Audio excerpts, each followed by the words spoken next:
On March 30th, 2017, Kendrick Lamar dropped his video for Humble. It was a visual marvel. In a sea of one eye-catching shot after another, it was this 10-second stretch from 157 to 207 that people couldn't stop talking about.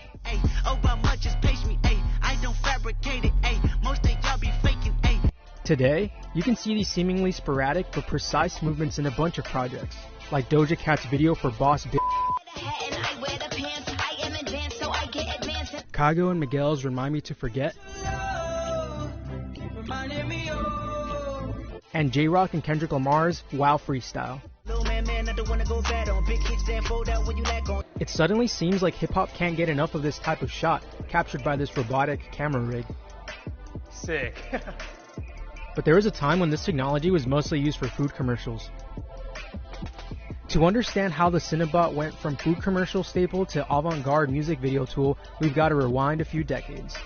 Music videos have been around since the 1950s, but at the stroke of midnight on August 1st, 1981, a new era in music began. MTV, the first ever 24-hour music video channel, aired for the first time. It played The Buggles' Video Killed the Radio Star as its first video. Labels began throwing money into creating visual components to help boost album sales, and the music channel was a perfect vessel for that. And 15 years after MTV's arrival, there was a new player in the video making arena capitalizing on the music video boom. This is Jason Rowe, the managing director of Camera Control, who's been there since the company's very beginning.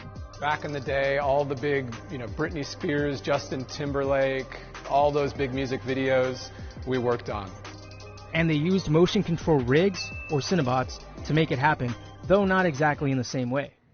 One of the earliest video projects to use a motion control camera system on a big scale was a long time ago.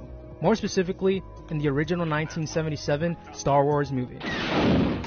In early sci-fi films, planet and spaceship models would move around the camera, but digital effects pioneer John Dykstra created a Dykstra Flex, which allowed for the camera to slowly move around the model.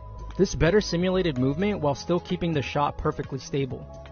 Compared to more modern motion control rigs, like the Bolt or the Cobra, the Dykstra Flex was very large, moved very slowly, and its angle movement were limited. Despite its limits in hindsight, this new rig system completely revolutionized video capture. It was one of the first times camera movements could be programmed into an, albeit very large computer, so they could be precisely replicated take after take. This allowed editors to add in multiple composites, making arguably the most iconic intergalactic battle scene of its time. From there, this technology entered more parts of the video industry, from commercials to smaller scale projects like music videos. Enter Camera Control, which used the technology to create some of the most iconic music videos of the 90s and early 2000s. For the early projects, Jason says the motion-controlled movements were more static, used mainly for super precise pans and to create slow motion effects, like in this Britney Spears video from 2000. We used the slower, larger rigs for motion control, but the faster rigs have really had their heyday the last sort of 4 or 5 years. They've been used more and more. Well, I think a lot of the previous stuff was heavy post-effects, heavy compositing, and now I think it's more about the dynamic camera move. You go from ground level to high up in, a second or less.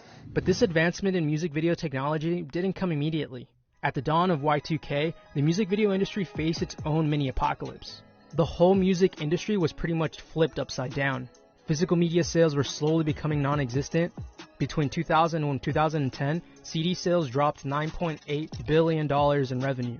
That's because more consumers started getting music online, oftentimes illegally through sites like LimeWire.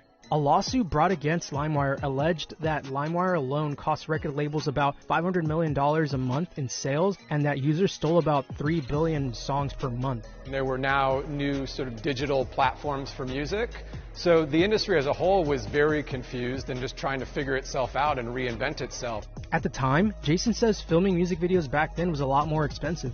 Cinematographers were shooting on film, and productions needed bigger crews to see projects through. With this loss of income from low record sales, labels just weren't investing in videos too much.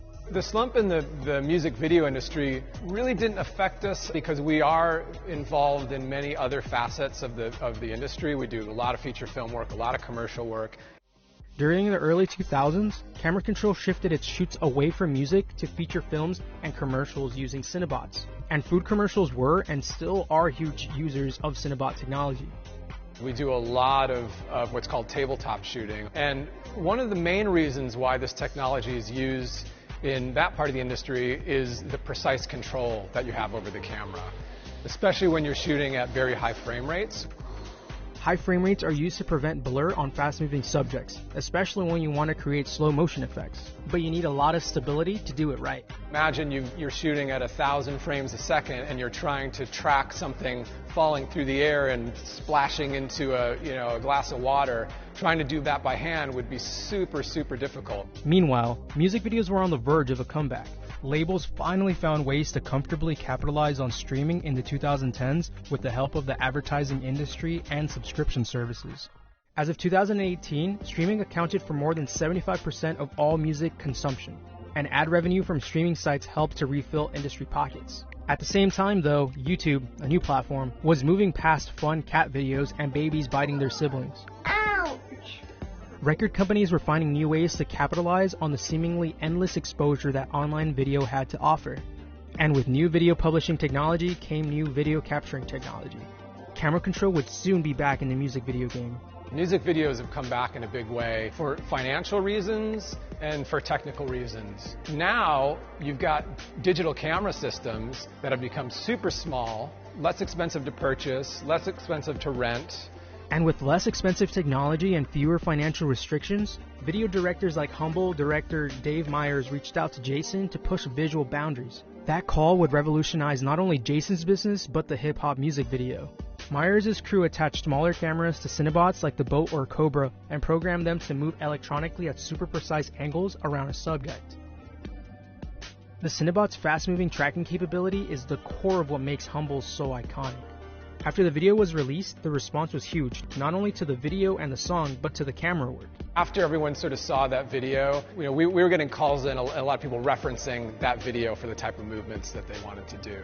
And since that watershed moment when Humble dropped, Camera Control has worked with artists like A$AP Rocky and Post Malone, and even some outside of the hip-hop arena like K-pop group ONF.